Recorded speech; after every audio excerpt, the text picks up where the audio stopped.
രാജ്യത്തിനെതിരെ സാധ്യമായ ഏതൊരു കരയാക്രമണത്തെയും നിർണായകവും മാരകവുമായ ശക്തി ഉപയോഗിച്ച് നേരിടുമെന്ന് ഇറാന്റെ സൈനിക മേധാവി മേജർ ജനറൽ ആമിർ ഹതാമി വ്യാഴാഴ്ച ഇസ്ലാമിക് റിപ്പബ്ലിക്കിന്റെ എതിരാളികൾക്ക് കർശന മുന്നറിയിപ്പ് നൽകി. ഫാസ്റ്റ് ന്യൂസ് ഏജൻസിയുടെ റിപ്പോർട്ട് പ്രകാരം ശത്രു കരയിലൂടെ ആക്രമണം നടത്തിയാൽ ഒരാൾ പോലും രക്ഷപ്പെടില്ലെന്ന് ഹതാമി വാദിച്ചു.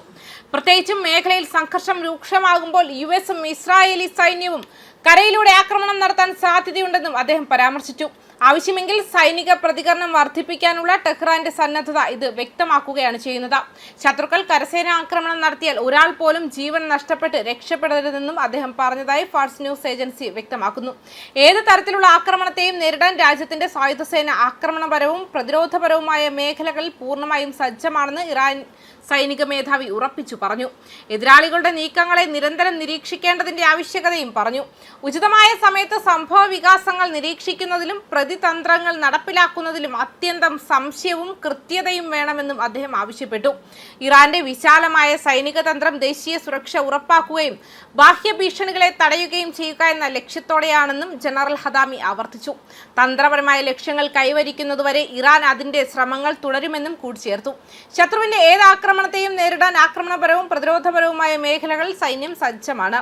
ശത്രുക്കളുടെ നീക്കങ്ങളും പ്രവർത്തനങ്ങളും വളരെ സംശയത്തോടെയും കൃത്യതയോടെയും നിമിഷം പ്രതി നിരീക്ഷിക്കുകയും ശത്രുവിന്റെ ആക്രമണ രീതികൾ ഉചിതമായ സമയത്ത് നേരിടാനുള്ള പദ്ധതികൾ നടപ്പിലാക്കുകയും ചെയ്യേണ്ടത് ആവശ്യമാണ്. ഇസ്ലാമിക് ഇറാന്റെ തന്ത്രം വ്യക്തമാണ്. നമ്മുടെ രാജ്യത്ത് നിന്നും യുദ്ധത്തിന്റെ നിഴൽ നീക്കണം. എല്ലാവർക്കും സുരക്ഷ നിലനിൽക്കണം.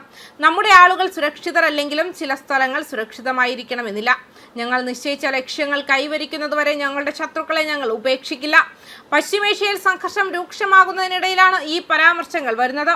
ഇറാൻ ഒരു വശത്തും യുഎസ് ഇസ്രായേൽ സഖ്യം മറുവശത്തുമുള്ളതിനാൽ ഇരു മുന്നണികളിൽ നിന്നും മേഖലയിൽ നടന്നുകൊണ്ടിരിക്കുന്ന സൈനിക കൈമാറ്റങ്ങൾക്കിടയിൽ കരയാക്രമണ സാധ്യത ഉൾപ്പെടെയുള്ള വിശാലമായ സംഘർഷത്തിനുള്ള സാധ്യതയെക്കുറിച്ചുള്ള ആശങ്കകൾ വർദ്ധിച്ചുകൊണ്ടിരിക്കുകയാണ്. സംഘർഷം അവസാനിപ്പിക്കാൻ ടെഹ്റാനുമായി ചർച്ചകൾ നടന്നുകൊണ്ടിരിക്കുമ്പോഴും പശ്ചിമേഷ്യയിൽ അധിക യുഎസ് സൈനികരെ വിന്യസിക്കുന്നത് പ്രസിഡന്റ് ഡൊണാൾഡ് ട്രംപിന് മേഖലയിൽ നടന്നുകൊണ്ടിരിക്കുന്ന സംഘർഷത്തിൽ പരമാവധി ഓപ്ഷണൽ നൽകുന്നുവെന്നും തിങ്കളാഴ്ച വൈറ്റ് ഹൗസ് പറഞ്ഞു. മേഖലയിൽ കൂടുതൽ യുഎസ് സൈനികരെ വിന്യസിക്കുന്നതിനെ കുറിച്ച് ചോദിച്ചപ്പോൾ white house press secretary Karoline Leavitt ഒരു പത്രസമ്മേളനത്തിൽ പറഞ്ഞു, മേഖലയിൽ യുദ്ധം രൂക്ഷമാകുമ്പോൾ തന്ത്രപരമായ വഴക്കം നിലനിർത്താനുള്ള ശ്രമങ്ങളുടെ ഭാഗമാണിതെന്നും അത് അവസാനിപ്പിക്കുന്നതിനുള്ള ഒരു കരാറിലെത്താൻ നയതന്ത്ര ചാനലുകൾ പശ്ചാത്തലത്തിൽ പ്രവർത്തിക്കുന്നുണ്ടെന്നും മിഡിൽ ഈസ്റ്റിലെ സേനകളെ നേരിടുന്നതിനുള്ള ഓപ്പറേഷൻ എപ്പിക് ഫ്യൂറിയുടെ ലക്ഷ്യങ്ങൾ നേടിയെടുക്കുന്നതിലാണ് പ്രസിഡന്റ് ശ്രദ്ധ കേന്ദ്രീകരിക്കുന്നത്. കമാൻഡർ ഇൻ ചീഫിന് പരമാവധി ഓപ്ഷണൽ അവസരം സൃഷ്ടിക്കുക എന്നതാണ് പെന്റഗണിന്റെ ജോലി.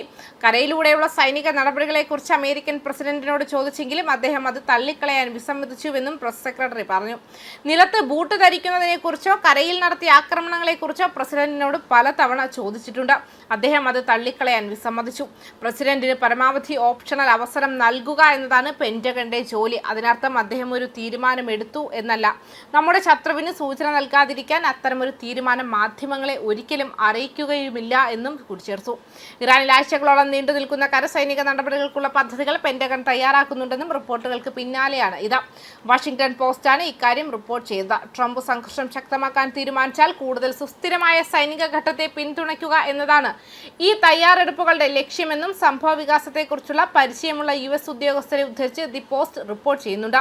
പരിഗണനയുള്ള ഏതൊരു കര നടപടിയും പൂർണ്ണതോതിലുള്ള അധിനിവേശത്തിൽ നിന്നും മുക്തമാകുമെന്നും ഉദ്യോഗസ്ഥർ അഭിപ്രായപ്പെട്ടു. പകരം പ്രത്യേക പ്രവർത്തന സേനയും പരമ്പരാഗത കലാൽപ്പട യൂണിറ്റുകളും സംയോജിപ്പിച്ച് ലക്ഷ്യമിട്ടുള്ള റെയ്ഡുകൾ ഇതിൽ ഉൾപ്പെടുമെന്നും ദി പോസ്റ്റ് റിപ്പോർട്ട് ചെയ്യുന്നുണ്ട്. ന്യൂസ് ഡെസ്ക് കർമ്മ ന്യൂസ്.